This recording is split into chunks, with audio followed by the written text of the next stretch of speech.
คืนอันเลือนใสพี่แต่งเอาแต่หังก้อยนวลตัวเหล่าเลี้ยงเสียงเปืองทวงเตรียมมาฟ้าคงกลางนอ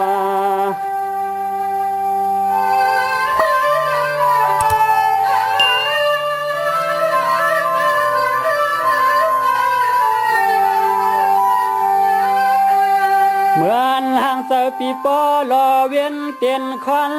ย้อนสายวนถึงน้องพวงมือหาลอยลานยานก็ต่าง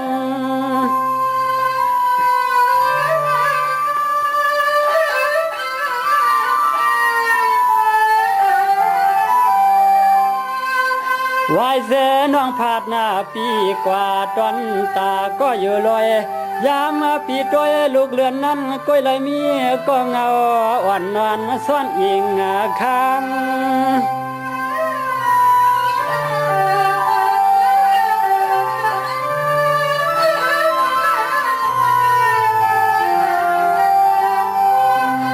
นางขึ้นในเหล่าเฮอเลี้ยงตัวเต็มฟ้าเมืองยักษ์ยังโยตาปีปอเพื่อลายลางเสือหางปอเปียวเสือหางปอเปียวนาเนาะ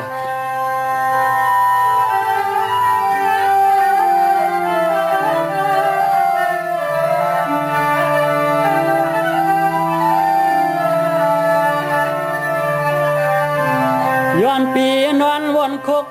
คนขึ้นหันขึ้นอันเท่าสู่นวลลู่ตัวเลือนตัวเหล่าเลี้ยงเว้า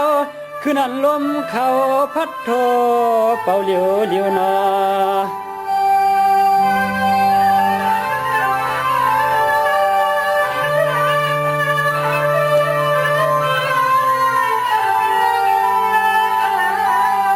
คืนนั้นเราขับเตรียมตัวผิวผ้าเมือง5 ปีตั้งน้องอ่อนอยากยังเย้าเก้าลัดความฮักสู่ต่อกันหนปันมอ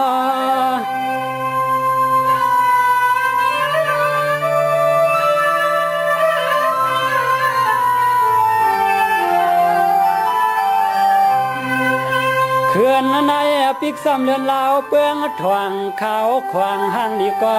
ของต่อมีเปียวก็เหลียวหนึ่งก้อยอยากตัวเย้าสาย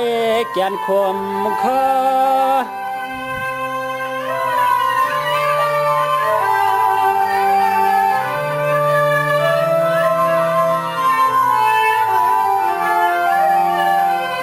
ชอนางเปลี่ยนเสียงพวงในสายเพียงไปมองข่าวสาวนางกลเลี้ยวเปียสำลึงหวานเหือนเก่าสายทุ่งนาเขียวและนาหนอ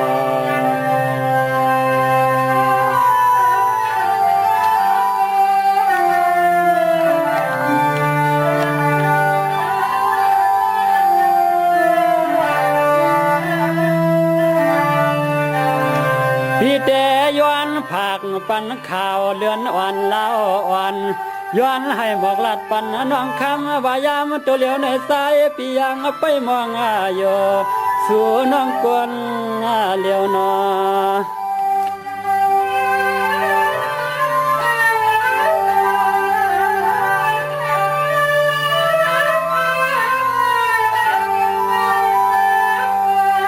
ลาวและเลือนน้อยเจียวลัดปันตาย้อนให้สายฟ้าทำเทียงป้าว่ายิงสั่งขุดถึงสา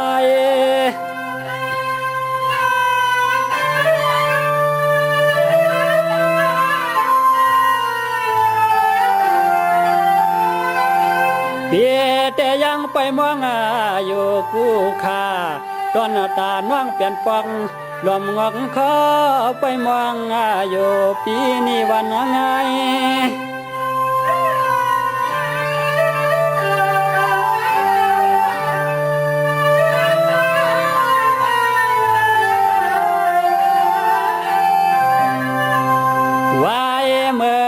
ใส่ลูกวันรับเหล่าขับเตรียมผ้ามาปีพ่อวนหันเมียนยาเมื่อหลัดความมันกันไว้ในคำเลือนเหือเปืองทวงกำพามลวง2 ปีตั้งน้องตื่นมันสามสังกัน เหล่าแลเลือนก็ยังได้ยินอยู่ขึ้นคำยามมานั้นยิ่งสวงตองหาเราตอนในปีนอ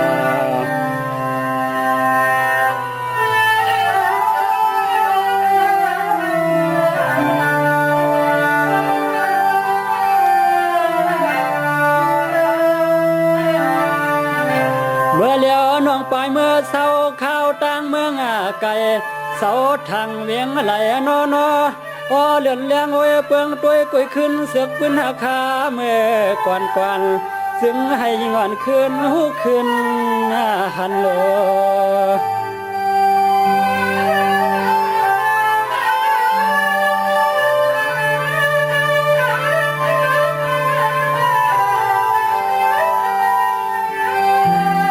ลาวแลเลื่อนโอ้ยตัวจอยปันสู่ใจให้มันน้องต้องลองความมันชินอ่อนสองหานั้นสองหา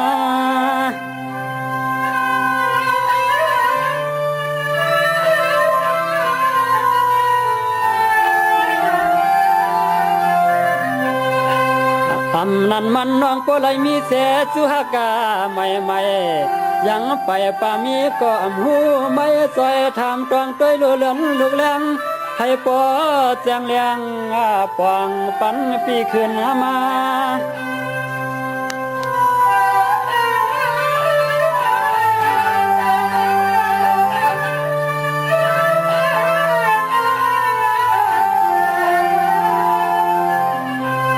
เขว่าลาก็ยิ่งน้องปอไหลมีเจ้าโพเย้าเสแหลมไข่ทรงข่าวลืมวันเฮือนเก่าเศร้าเกเวงหลวงเศร้าเกเวง